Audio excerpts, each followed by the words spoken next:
नमस्कार, बहुत स्वागत आपका। आप देख रहे हैं आज के मेहमान और मैं हूं आपके साथ राधिका चौधरी। आज के मेहमान में आज हमारे साथ राजस्थान के मेहमान होंगे, राज्यसभा सांसद होंगे। आपको बता दें कि राजेंद्र गहलोत जी हमारे साथ होंगे। राज्यसभा सांसद से जानते हैं कि राजस्थान के हालात आपसे छुपे हुए नहीं होंगे, चाहे बात कोरोना काल की करें या फिर अब लगातार राजस्थान में ब्लैक फंगस बढ़ता जा रहा है। बच्चों के लिए ज्यादातर कहें कई ऐसी बीमारियों को लेकर पूरे राजस्थान की जिम्मेदारी कहीं ना कहीं हमारी सरकार की होती है और इस वक्त क्या कुछ कर रही है, इसके सवालों के जवाब हम लेंगे राज्यसभा सांसद से। हमारे मेहमान हमारे साथ जुड़ रहा है, लेकिन ये सवाल भी हमारे साथ होगा कि क्या राजस्थान की तमाम उन बातों को हम कहें, सरकार की हो या फिर जनता की हो या फिर प्रशासन की बात करें, उन बातों का ख्याल रखा जा रहा है और कितना खाका जो है सरकार ने तैयार किया है राजस्थान की जनता के लिए। राजेंद्र जी हमारे साथ जुड़ गए हैं, बहुत बहुत स्वागत है राज्यसभा सांसद जी का। जी अच्छा, सीधा एक सवाल करेंगे। इन दिनों लगातार आप न्यूज में बने हुए हैं, क्योंकि मैं राजस्थान का देख रही थी, जनता के बीच जाना हो, उनके लिए चाहे हॉस्पिटल में सुविधाएं करवानी हो, जनता के बीच इस वक्त वोट मांगने नहीं, जनता की मदद करने के लिए निकल रहे हैं। ये अच्छी बात है, क्योंकि अब ज्यादा से ज्यादा ये सवाल नहीं कर सकते कि भाई इस वक्त आपको जरूरत है, वोट मांगने निकले होंगे। लेकिन अब सवाल ये है, क्या पूरी तरह हम राजस्थान का बात करें, राजस्थान का जिक्र करें, आंकड़ा लगातार बढ़ रहा है और सवाल आप ही कर रहे हैं कि तमाम और राज्यों की बात करें, राजस्थान में वो पूरी सुविधाएं नहीं पहुंच पा रही है।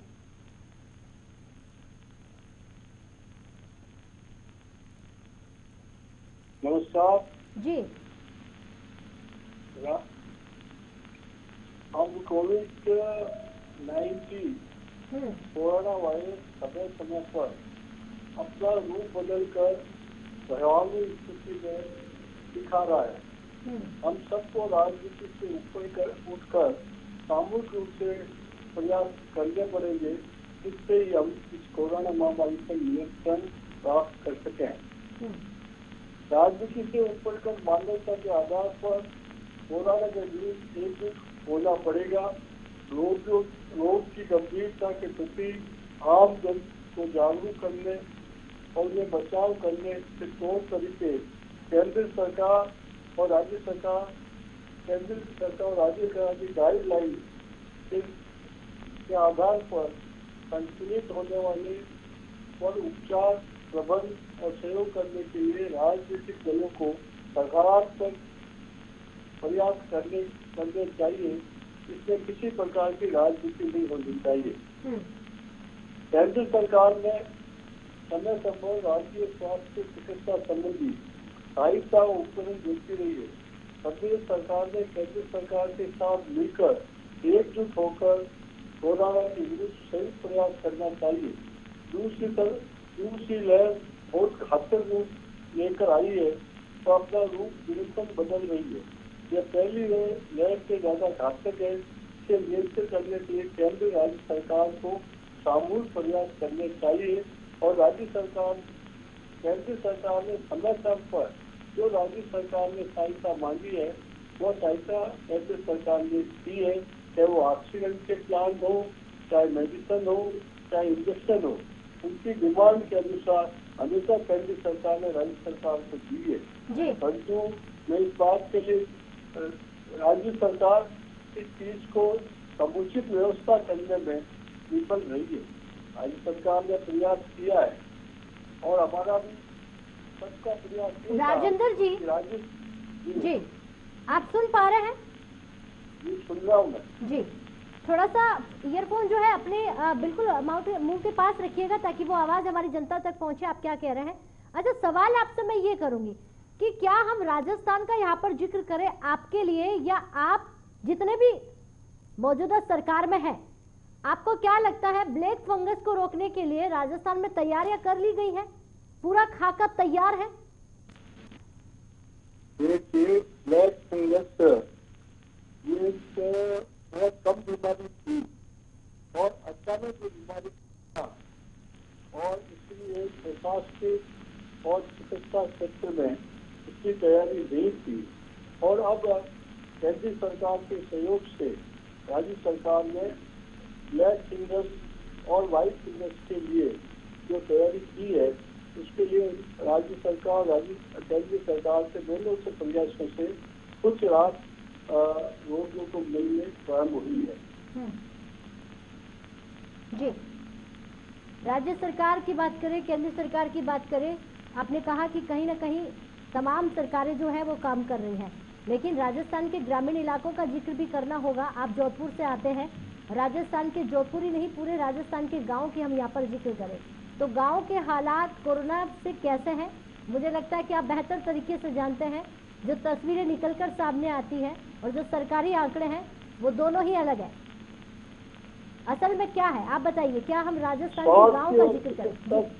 स्वास्थ्य और चिकित्सा सेवा राज्य का विषय है और आजादी के 70 वर्षों में ग्रामीण क्षेत्र में पीएससी और पीएफसी का आधारभूत पर जो ढांचा किया गया था उसमें राज्य सरकार समुचित चिकित्सा व्यवस्था करने में विफल रही है और एक प्रथम लहर की चुनौती के बाद भी, सेकंड लहर के आने की संभावना होने के बाद भी ग्रामीण क्षेत्र के लोगों को जागरूक करना और कोरोना के प्रति किस तरह का लोगों का गाइडलाइन की पालना की जाए और चिकित्सा व्यवस्था ग्रामीण क्षेत्र की डिस्पेंसरी में, ये प्राथमिक चिकित्सा केंद्र में और सीनियर चिकित्सा केंद्र के आधार पर कैसे उसकी तैयारी डॉक्टर और नर्सों के आधार पर की जाएगी, मुझे कहते हुए बड़ा आश्चर्य लगता है कि राज्य सरकार की ग्रामीण क्षेत्र में चिकित्सा व्यवस्था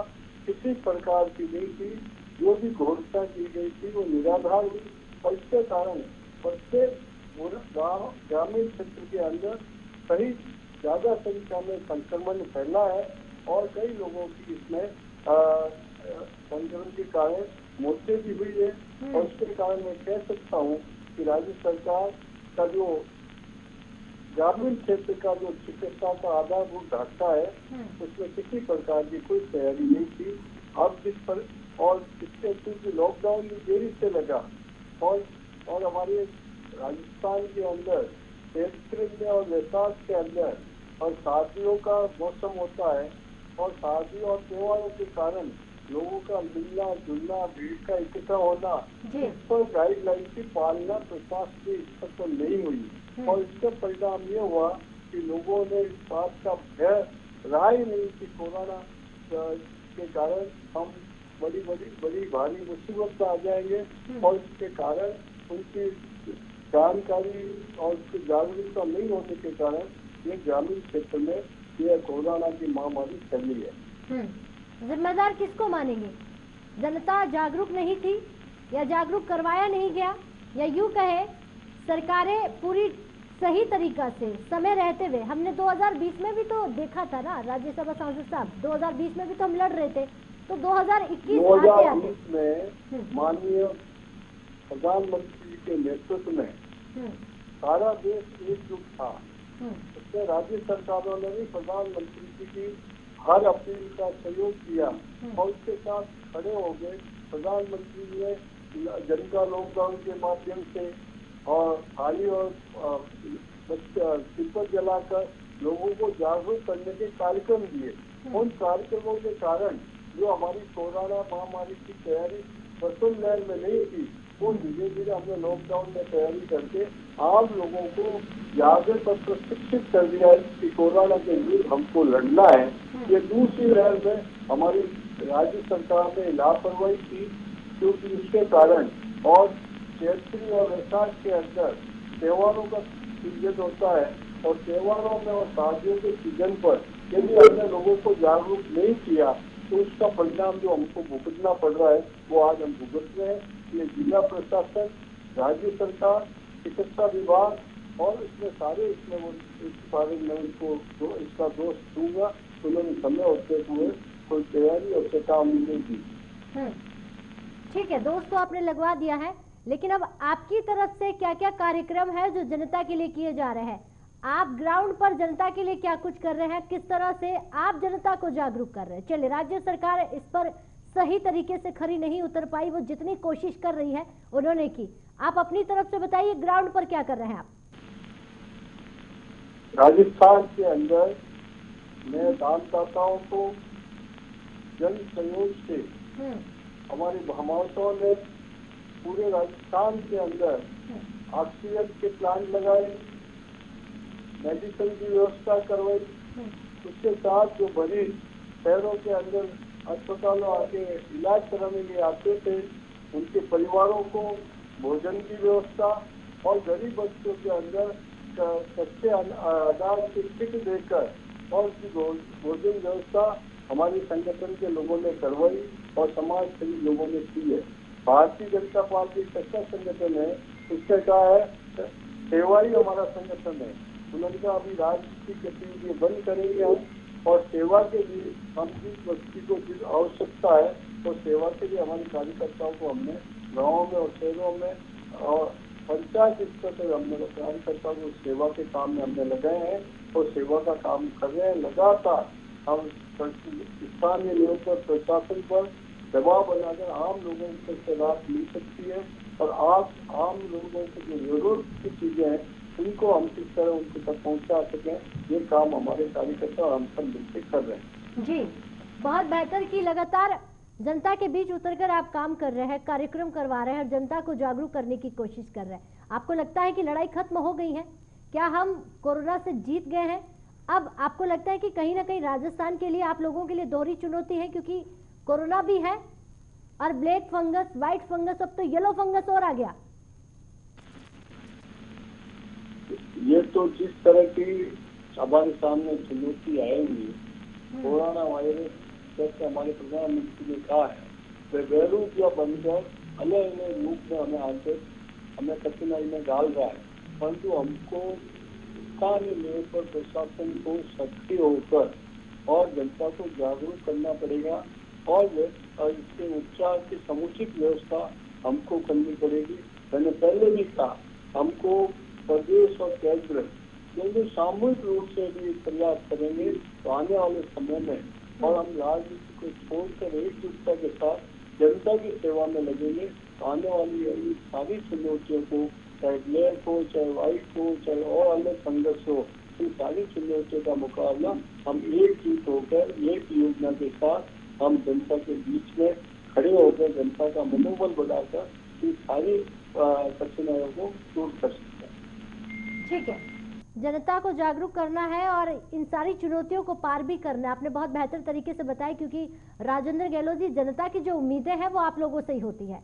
उन्होंने जब वोट दिया तो वो इसी दिन का इंतजार था कि कभी कोई ऐसी महामारी आए तो आप लोग उनके साथ खड़े रहें, उनकी जिम्मेदारी उठाएं। लेकिन जिम्मेदारी के तौर पर पूछना चाहूंगी, अस्पतालों के हालात बहुत खराब हैं और अब तो ऐसी चीजें, तस्वीरें जब कोटा की है और अलग अलग उदयपुर की कुछ ऐसी तस्वीरें सामने आई है कि मरीजों के इलाज के लिए जगह तो नहीं मिल पा रही है, लेकिन जो घरों के अंदर है, क्या उनके लिए राजस्थान में कुछ सुविधाएं मुहैया करवाई जा रही हैं कि जिस तरह अलग अलग राज्यों से खबरें आ रही हैं कि वो उनके घर में ही डॉक्टर भेजेंगे, जरूरत पड़ेगी तो वही ऑक्सीजन मुहैया करवाएंगे, कुछ ऐसा राजस्थान में? मैंने आपको पहले ही कहा कि राजस्थान की चिकित्सा स्वास्थ्य का जो आधारभूत ढांचा है, शहरों में जो मेडिकल कॉलेजें हैं, दिल्ली में हेडक्वार्टर पर बड़े बड़े अस्पताल हैं, जिला केंद्र पर भी अस्पताल है और उस ग्रामीण क्षेत्र के अंदर इन सारी व्यवस्थाओं का अभाव है।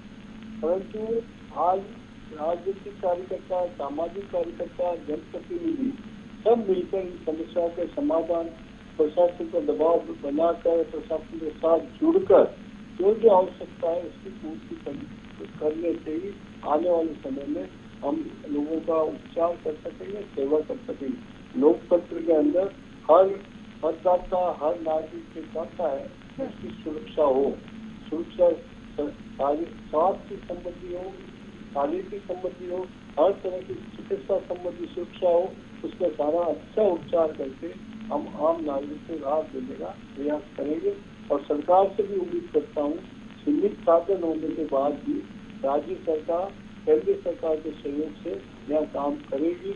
यदि राजनीति नहीं करेगी तो काम करेगी तो लोगों को राहत मिलेगी। जी, आप तो पूर्व मंत्री भी रह चुके हैं, तो जनता के लिए आज ऐसा नहीं है। राजस्थान में केंद्र में सरकार है आपकी, राजस्थान की बात करें हर 5 साल में सरकार बदल जाती है, तो क्या हमसे कोई भूल हुई? आपने कहा कि ग्रामीण क्षेत्रों में आज अभाव है, कहीं ना कहीं चिकित्सा की बात करें, अस्पतालों की बात करें, डॉक्टर्स की बात करें, आज झोला छाप डॉक्टर जनता के साथ खिलवाड़ कर रहे हैं। तो क्या हमारी ये पहली प्राथमिकता नहीं होनी चाहिए कि जब भी हम जीते, जब भी हमारी सरकार बने, हमें सबसे पहले ग्रामीण इलाकों को, ग्रामीण क्षेत्रों को मजबूत करना चाहिए कि ऐसी महामारी आए तो हमें शहरों की तरफ या फिर हमारे ग्रामीणों की टकटकी आपकी तरफ ना हो, वो सीधे अपने इलाज करवाने के लिए आपका धन्यवाद करें, हर सरकार का धन्यवाद करें कि आज हमारे गांव में वो सारी सुविधाएं हैं। क्यों नहीं हो पाती है? हमारे यशस्वी प्रधानमंत्री जी ने जी अभी अपने संबोधन में मुख्यमंत्री जी के सामने कहा था, क्या व्यक्ति की उपचार की जरूरत हो या बीमारी है वही उपचार होना चाहिए। और इस दृष्टि से जो हमारे राज्य सरकार का जो स्वास्थ्य और चिकित्सा विभाग है और राज्य सरकार के जिम्मेवारी है, और उस जिम्मेवारी को हम आगे सोचते हैं कि केंद्र सरकार जो स्वास्थ्य संबंधी जो पैसा जो उसको मदद कर रही है, राज्य सरकार को अपना बजट का हिस्सा दे रही है, तो उस स्वास्थ्य को सिर्फ बड़े शहरों में ही काम नहीं हो, वो नीचे तक जाए। स्वास्थ्य चिकित्सा जो केंद्र है और सीनियर चिकित्सा केंद्र जो पंचायत समितियों में है और नीचे ग्रामीण क्षेत्र में डिस्पेंसरी है, यहाँ तक इलाज की समुचित व्यवस्था होनी चाहिए। जो कमी पहले रही है या किसी को पता नहीं था इस तरह की महामारी आएगी, और इस महामारी के अंदर हमारी जो स्वास्थ्य सेवा है वो अव्यवस्थित हो जाएगी। उसको ठीक करने की जिम्मेवारी राज्य सरकार की है, और हम सब राजनीतिक दल के कार्यकर्ता हैं, इन सबको मिलकर राज्य सरकार और केंद्र सरकार की जो व्यवस्था है उसको ठीक करने में सहयोग करना चाहिए और सहयोग करेंगे। ठीक है, सहयोग करना चाहिए और समय से पहले करें तो मुझे लगता है कि बहुत बेहतर हो सकता है। लेकिन राजेंद्र गहलोत जी, ये सहयोग अब उम्मीद करते हैं कि आने वाले समय में हमें कम से कम पहले की तैयारियों को मजबूत रखना होगा, किसी सरकारों पर आरोप नहीं लगाना होगा कि आज आपकी है कल मेरी थी। एक सवाल आरोप मैं नहीं लगा रहा हूं। हाँ, आप नहीं लगा रहे, ये सवाल है कि आज जिस तरह से एक चीज सामने आ रही है, आरोप प्रत्यारोप आप भी देख रहे होंगे, पर्टिकुलर आप लगा रहे हैं या भारतीय जनता पार्टी की तरफ से आ रहा हो या फिर कांग्रेस की।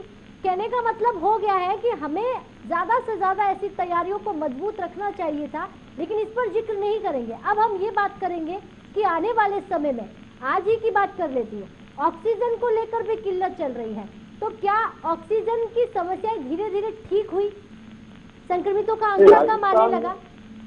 राजस्थान में ऑक्सीजन की समस्या का समाधान निकला है जी। जन सहयोग से हमारे बाबाओं दानदाताओं ने भी हमने ये सारी व्यवस्था की है। ऑक्सीजन प्लांट लगाया है, ऑक्सीजन मशीनें लोगों के तक पहुँच रही है, ऑक्सीजन सिलेंडर पहुँचे हैं, और धीरे धीरे ऑक्सीजन की जो किल्लत थी वो राजस्थान में अब कम हो गई है, अब किल्लत नहीं रही है। और आने वाले समय में राजस्थान ऑक्सीजन दृष्टि से केंद्र सरकार ने भी ऑक्सीजन के सारे जिला केंद्रों पे और ग्रामीण क्षेत्र में ऑक्सीजन के प्लान दिए हैं, और राज्य सरकार भी अपना प्रयास कर रही है, और हमारी सामाजिक संस्थाएं हैं वो लोग प्रयास कर रहे हैं। हमारे देश के कल ऑक्सीजन प्लांट लगा है, और ये 200 बेड का हमारी ओपीडी है, तो जन सहयोग से मैं खुद ही उसके साथ जुड़कर वो तैयार कर रहे हैं। 1-2 दिन में तैयार हो जाएगी। इससे ऑक्सीजन 200 बेड तैयार हो जाएंगे, जिससे लोगों को सुविधा होगी। किसी तरह की आने वाले समय में कमी नहीं रहेगी। अब ब्लड कैंसर और नई नई बीमारियां जो आ रही है, इनके लिए हम कोशिश करेंगे कैसे इसका समाधान निकले। और वैक्सीन की बात करें, क्या राजस्थान में पर्याप्त वैक्सीन मिल रही है? 18 के प्लस की बात करें तो 18 प्लस की बात से पहले मैं आपको कहना चाहूँगा, 45 प्लस की जो बात थी उस समय जो हमारे यहाँ के सब मिलके उस ऑक्सीजन को उस समय जो है टीकाकरण हो रहा था, उस समय टीकाकरण में राजस्थान के राजनीतिक दलों ने, राजस्थान की सरकार ने उसको टीकाकरण होने नहीं दिया, उसका गलत प्रचार किया कुछ लोगों ने। उसके कारण जो हमारी राजस्थान के अंदर मैंने कहा करीब 20 लाख से अधिक टीके खराब हो गए।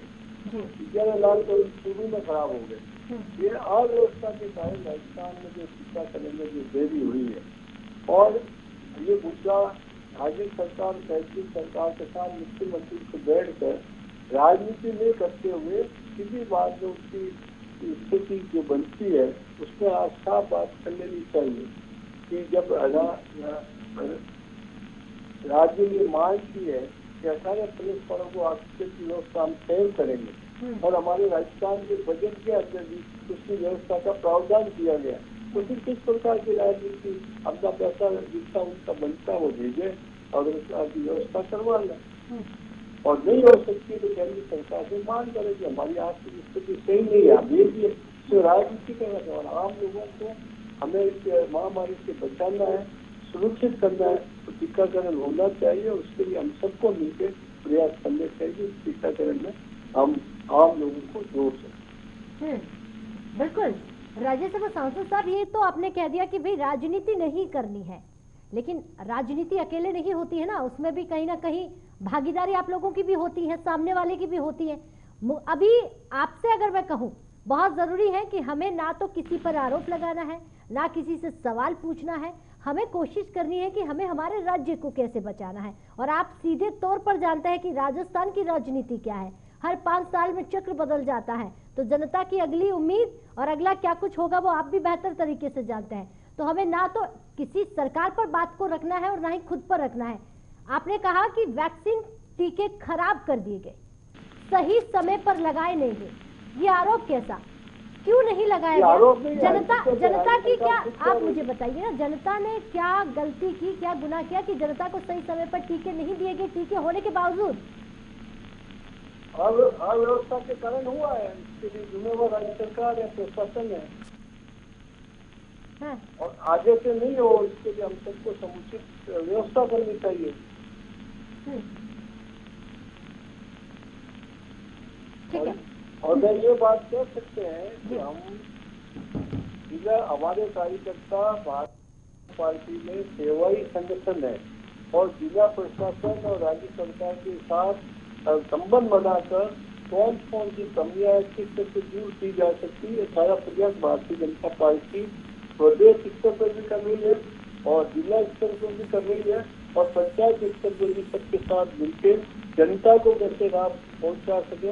हम एक ही जान को बचाए तो हमको लगेगा कि हमने एक का जीवन दान दिया है, ये कोशिश हमारी है और हम हमारी जनता कैसे सुरक्षित हो, इस महामारी समस्या से नियंत्रण प्राप्त कर सके, इसके लिए हम लोग मिलकर प्रयास करेंगे।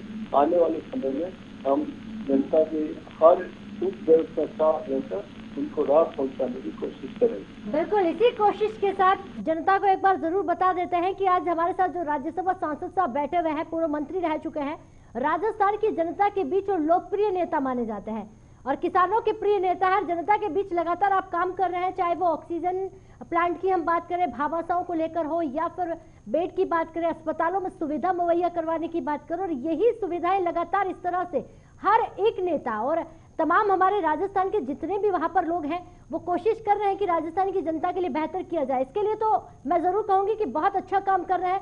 ऐसे ही सांसद साहब जनता के बीच लगे रहे, समाज सेवी बनकर, ना नेता बनकर, और उसी समाज सेवा के तौर पर जनता को इस वक्त बचाने की जरूरत है। बहुत बहुत शुक्रिया तमाम बातें राजस्थान की तरफ से बताने के लिए, और राजस्थान में हालात क्या है उस पर आपने तमाम बातें वो आंकड़े रखे कि स्थितियां खराब हुई लेकिन ठीक होने की कोशिश कर रहे हैं। अब धीरे धीरे ऑक्सीजन की किल्लत कम हुई है, लेकिन कहीं ना कहीं वैक्सीन पर भी नजर टिकी हुई है कि बहुत जल्द वैक्सीन का टीका जो है वो राजस्थान की जनता को लगा दिया जाए।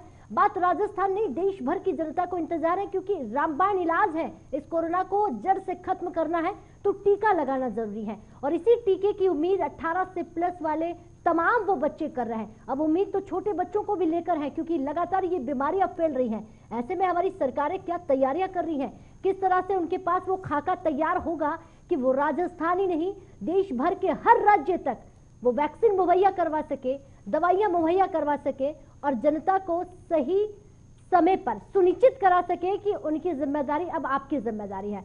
तो आज हमारे साथ राजस्थान से राज्यसभा सांसद थे और जिन्होंने तमाम राजस्थान की बात रखी। चलिए इजाजत दीजिए, देश और दुनिया की तमाम खबरों के लिए आप बने रहे हमारे साथ।